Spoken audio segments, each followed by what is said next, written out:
we got big old daddy up there to come down here to help us and fight for us, right? That's the encouraging news. But that's not all there is to it. And this is kind of where the stinging starts. See, I remember when I was real young, I'd be outside and I'd be in a fight with the neighborhood kids, right? Real little. My dad died when I was 8, had to be 6 maybe. I remember going in to talk to my dad. I remember saying, I'm going to get my daddy. I'm going to get my dad because I was just full of this faith that my dad's going to come running out there and save the day. I get in there, I tell Dad what's going on. He goes, okay, now listen, son, before I go out there and help you, I need to know what your contribution was in the situation. Were you doing something you weren't supposed to be doing? Were you picking a fight? Were you in places you weren't supposed to be? Right? That's a pretty sobering thought, right? So when we look back on our life, me in particular, I look back on it, and I see God's provision, His mercy, and His grace, and I stand here today and I can proclaim over that particular sin in particular, I've been delivered from it. As I proclaim that, I can clearly see that He did not deliver me until I started listening to Him and doing the things He asked me to do. Until I started giving up the things He was telling me to give up. And that's where our second rule comes in for engagement, and that rule is obedience. All right, so everyone know the first rule of faith? God is with us, He's fighting for us. He wants so badly and desires so badly to deliver us from this life of sin that we live. But we're going to need to be obedient and do our part, which is a lot easier said than done because we are fallen people. All right, so we're going to go to chapter 28 in Deuteronomy. Now you have to turn there. You don't have a choice. Basically, in chapter 28 of the book of Deuteronomy, God is setting before Israel blessings for obedience and cursings for disobedience. And if you look at the first part of 28, you can kind of look at it probably in your Bible, depending how it's broken down. You can see that the blessings are covered with the first 14 verses. Then you see the next 54 verses or so cover the curses. So the high-level point is really downside management for me. You guard against the downside, disobedience, and the upside, blessings, will take care of themselves. That's how I look at it. So let's start in Deuteronomy 28:15. It states, if you do not obey and do not carefully follow all His commands, you will be cursed when you go in and cursed when you go out. Now, let's see what he's talking about. Let's turn to 65 through 67. We can see the result of it. It says, among the nations you will find no repose, no resting place for the sole of your foot. There the Lord will give you an anxious mind, eyes weary with longing, and a despairing heart. You will live in constant suspense, filled with the dread both day and night, never sure of your life. In the morning you will say, it was only evening, and in the evening it were only morning. Now, when I'm battling and I'm doing those things, I'm being disobedient to God, I feel that deep conflict in my heart. I'm suffering under it. Don't know about you, that describes me to a T. Anxious mind, constant worrying. I would run around and say, I wonder if people really know about this sin in my life. Always worried about it. I wonder if she's going to find out about that. Never sure of your life. Is this really all there is for me, God? Is this the purpose that you have for me?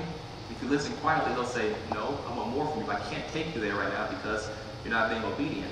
A despairing heart, you're void of hope. There's no way out. I never get out of this, so I'm giving way to panic. I'm falling deeper into the sin. Longing for it to be day and longing for it to be night. That cracks me up because, in married life, can't wait to go to work on Mondays and get away from wife and kids, and then you can't wait to come home on the weekend and get away from your boss. That's kind of what he's saying, right? Geez, you don't know what you want. Disobedience leads to suffering. That's where the suffering in our life comes from. It comes from disobedience. And so again, we have that conflict because we know we're not being obedient to what God is asking us to do. We have that conflict, we begin to suffer. That's where it comes from. It's spiritual unrest. So disobedience leads to suffering. The suffering causes us to take our lives spiritually by saying God doesn't exist, I can do what I want to do, or disobeying His commands. And to prove my point that disobedience leads to suffering, I'll give you an illustration. I'll tell you a story. I see people yawning, so I'll tell a story. All right. My wife and I, whom I love very deeply, and who I'm very proud of, we were in Jamaica. We were in Jamaica last December, and I'm so excited to go to Jamaica. So we go to Jamaica, and I hadn't eaten all day because I get a little motion sick when I fly. So we get to the island, and I'm starving. And all I want to do is try this Jamaican jerk chicken, the authentic stuff, the real stuff, from the island. So we get there, we're on this bus, and we're driving, and we're about 10 miles from the resort. We stop, we get out of the bus, we go into this little kiosk, and Sabrina's grabbing chips, and pop, and some other stuff, and I'm looking around, kind of doing some shopping, and I see that they have this Jamaican jerk chicken sitting in this case. I thought to myself, there it is. So I walk over to it, and I look at it, and it looks like the red light that keeps it hot, it wasn't on. So I hear this voice in my ear. I'm telling you, I hear it so clearly. It said, "Do not buy the chicken." I said, "Yeah, but I want it, and this is my last chance if I get to the resort, because it's gonna be all Americanized when I get there, right?" So I buy it anyway, and I'm looking at it, I'm holding it, and it's kind of like gray, and it's cold, and the skin's falling off of it. True story, it's flaking off and breaking off, and I hear this voice in my head now saying, "Do not eat the chicken."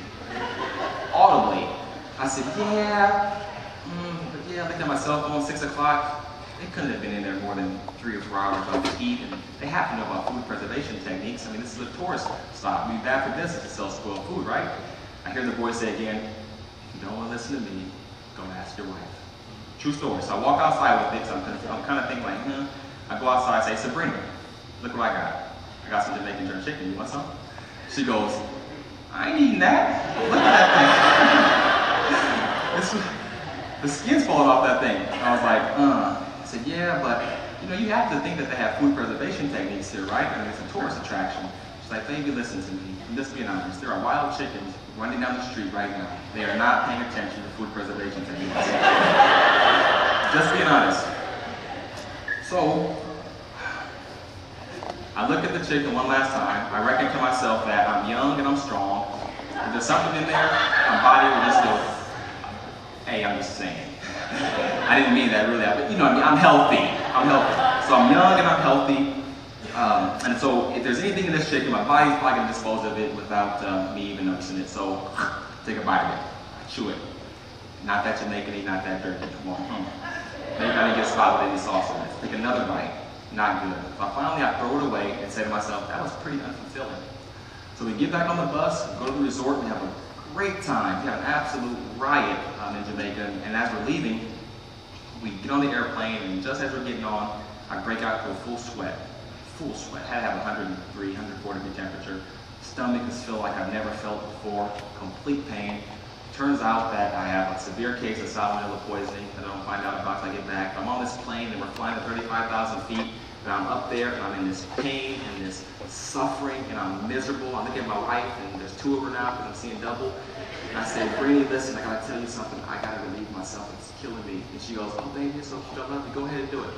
So I relieved myself. I'm telling you this for a reason. I relieved myself, and it was like a riot on the plane. I mean, I saw people trying to roll down the window. They were not happy. They were fired up. I thought I was going to get arrested for terroristic activity. I really did. My wife's got a blanket. She's standing miserable. I wanted to die. I was miserable. Miserable. I remember looking out the window saying, "I want the plane to crash." I was suffering. I wanted to take arms against myself and end my life. I was miserable. All because I was disobedient to the Holy Spirit, and I was disobedient to the godly counsel of my wife, and which is fitting because as we're disobedient, sometimes the stench from our disobedience, it affects the people around us. Your kids are affected. The people in your job are affected. People are affected from your disobedience. If you think about Adam and Eve, they were disobedient. Look what happened. You look at Achan, we just studied it. If you read the Bible in 2 years, at the Battle of Ai, he was disobedient. Right? 36 Israelites died because of it. His family gets put to death because of it. There's a bunch of them. Think about generational curses. You want to get into that, that's pretty tough. So how many times have we in our life been faced with a situation, a sin that we're warned against, there's something that we're dealing with, and we hear that voice in our ear that says,